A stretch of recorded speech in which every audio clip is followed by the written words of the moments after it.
మోహన్ బాబు గారి మనసు చాలా గొప్పది. ఎక్కడ ఉన్నా కానీ పేరు పెట్టి పిలిచి పలకరిస్తారు. సినిమా అంటూ మొదలు పెడితే పిలిచి పాటనిస్తారు. ఈ సినిమాకు నాకేం తక్కువ చేయలేదు. అతి కీలకమైనటువంటి చివరిలో క్లైమాక్స్లో వచ్చేటువంటి కథకి మంచి మూలమైనటువంటి ఒక మంచి పాటని నా చేత నాకు ఇచ్చి రాయించుకున్నారు. సింహభాగం పాటలు మా సోదరులు అశోక్ తేజ గారు రాశారు. అద్భుతంగా ఉన్నాయి పాటలు, మనందరం చూస్తున్నాం. ఈ పాటకి రిలీజ్ అయినటువంటి ఆడియో స్టీఫెన్ దేవాసి గారు అద్భుతమైన మ్యూజిషియన్, అలాగే మణిశర్మ గారు కూడా ఒక పాటను స్వరపరిచారు. సినిమా ఆడియో సంగతి అలా ఉంచితే గొప్పగా తయారైందన్న విషయం మనందరికీ ఈ పాటికి అర్థమైపోయింది. ఇవాళ రోజునటువంటి గ్రాఫిక్స్ టెక్నాలజీని వాడుకొని రకరకాల కథలు చెప్పొచ్చు, గొప్ప గొప్ప సినిమాలు ఏమంటాం విజువల్ వండర్స్ తీయచ్చు.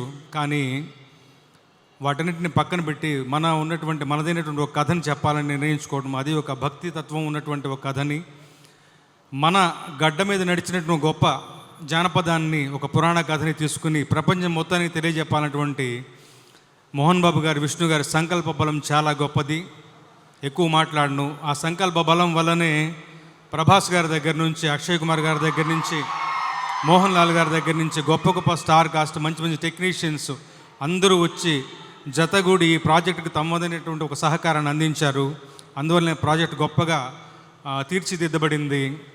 అలాగే రచయితలు కూడా అందరూ ఆకేళ్ల ప్రసాద్ గారు, ఆకేళ్ల శివప్రసాద్ గారు, తోట ప్రసాద్ గారు, బివిఎస్ రవి గారు అందరూ కూడా ముఖ్యంగా ఆయన యొక్క ట్రాక్ రికార్డ్ చూసి ఎంచుకున్నారు ముఖేష్ గారిని. ఆయన మహాభారతం సీరియల్ తీసిన మనిషి, పురాణాల మీద మంచి పట్టున్నవాడు. ఆయన తీత నచ్చి ఆయన పెట్టుకున్నారు. మొట్టమొదటిసారిగా ఆయన తెలుగులో మనకు డైరెక్ట్ చేస్తున్నారు. గొప్పదైనటువంటి సినిమా మన కళ్ళ ముందుకు రాబోతుంది, ఆవిష్కృతం అవబోతుంది మరి కొద్ది రోజుల్లోనే.